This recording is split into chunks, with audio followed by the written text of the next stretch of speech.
Hello everyone, my name is Roya and today I'm coming to you with the books that I read in the latter half of January. So firstly, we have the first three books in the Kingdoms of Thorn and Bone series, which is the Briar King, the Charnel Prince, and the Blood Knight.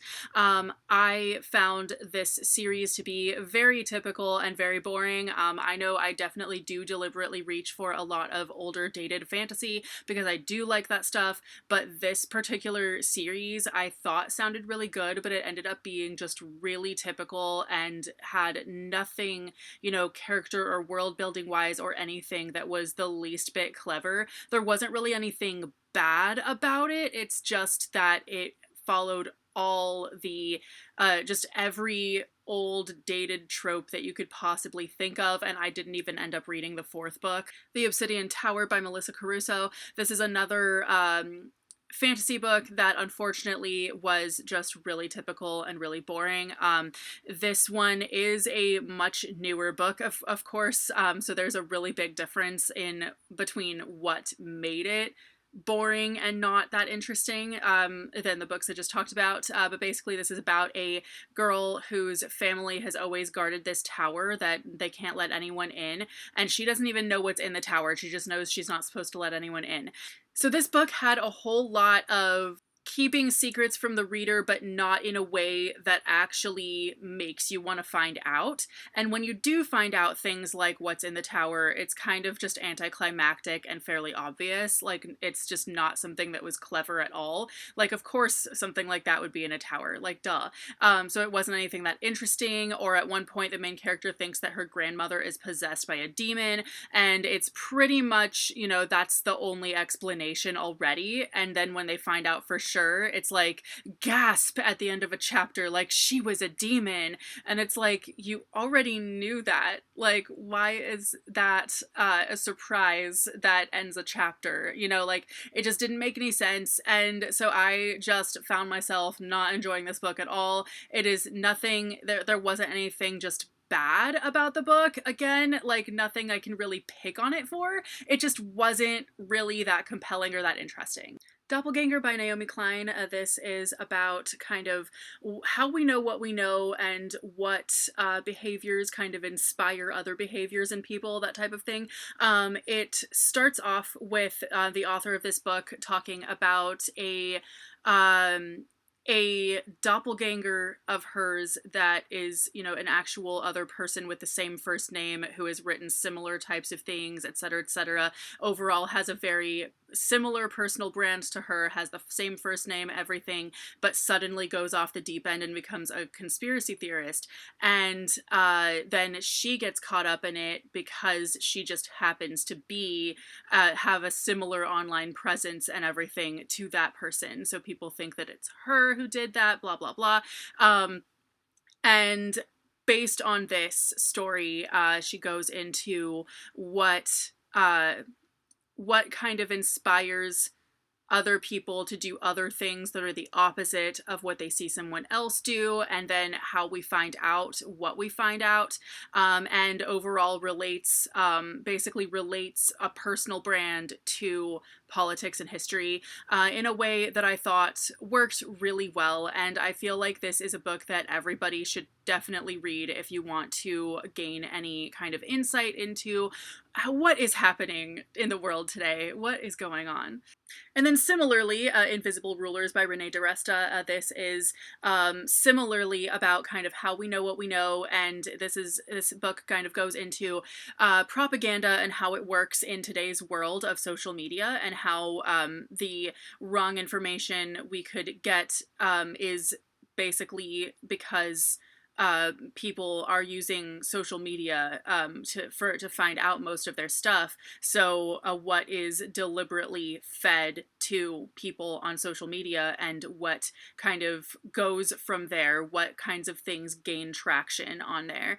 And I thought that this is somewhat similar to Doppelganger, and it actually references Doppelganger multiple times throughout this book. And I feel like it was a good book to follow it up with as well. But so this is also a really good book to kind of gain some insight into what is going on in the world. And it also kind of talks about things like, for instance, the when in the 2020 election, when people were saying, oh, a bunch of votes were thrown out, they found a bunch of ballots in a dumpster, and started saying that those were all Republican votes, which was couldn't have been, no one wouldn't be able to know that. And so it turns out that, those were actually old ballots that were disposed of in accordance with the law. But someone just saw a photo and made a whole thing about it. And whereas the real story did not gain as much traction because it just wasn't as interesting. House of Roots and Ruin by Aaron A. Craig. This is the sequel to House of Salt and Sorrow. And I don't remember House of Salt and Sorrow at all. I literally remember nothing about the plot. I just remember I really liked it and I really could not put that book down, but I don't actually remember what it was about. So this book, I felt like could be read without necessarily remembering anything about the first one. But it was really good. It's about our main character actually leaving her island for the first time pretty much ever, and because she gets commissioned to paint a portrait of someone's son, and she ends up falling in love with the son, and he's disabled and doesn't really think that she would really love to be with him and all that other stuff. And then they find out that like his parents are doing some really nefarious, weird stuff, and that she's involved in it as well. And it is really creepy and really weird and just so good at making you want to find out what the heck is going on. The only thing that I had an issue with is that it tries to create some semblance of a love triangle for absolutely no reason. And it just felt like that was really a convenient plot device and really just did absolutely nothing for the plot. Like that could have been absolutely 100% left out. So I thought that was just a really weird choice to put in this book. It didn't fit the vibe at all.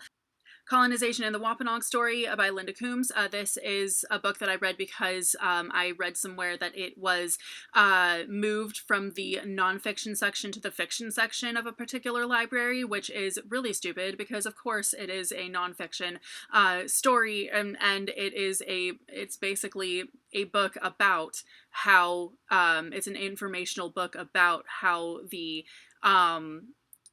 Wampanoag people were treated by settlers and all of that. So I found this to be a really good book. I feel like it does resemble a lot of the stuff that I read as a kid about kind of just Native American daily life, all of that, but it definitely does not sugarcoat anything. It definitely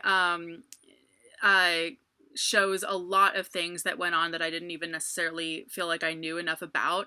That there were actually a lot of Native Americans who were made to be indentured servants in the name of civilizing them when clearly they are doing just fine without anyone else's interference. And finally, Wooing the Witch Queen by Stephanie Burgess. This is a fantasy romance that comes out on January 18th. I read an early arc via NetGalley, and I really liked this book, but I felt like the first half of it almost was really slow and didn't really have a whole lot of plot. The love story does not start at all until 40% of the way into the book, and then suddenly, boy, does it start. There's like very little of anything of an attraction between our two main characters until that point, and then suddenly they're like making out. So I much prefer a story to have some build up in there, some kind of like feeling something before you actually like suddenly, I don't know. So I did feel like this was a really cute story. It was really good. I flew through it. I finished this whole thing in less than a day. But I did just feel like it could have used more in terms of the character dynamic and the relationship, but overall I definitely did really enjoy it. So those are the books that I read in the latter half of January. Let me know if you have any thoughts on any of these books, if you've read any of them, and let me know in the comments, and I will see you very soon with a new video. Bye!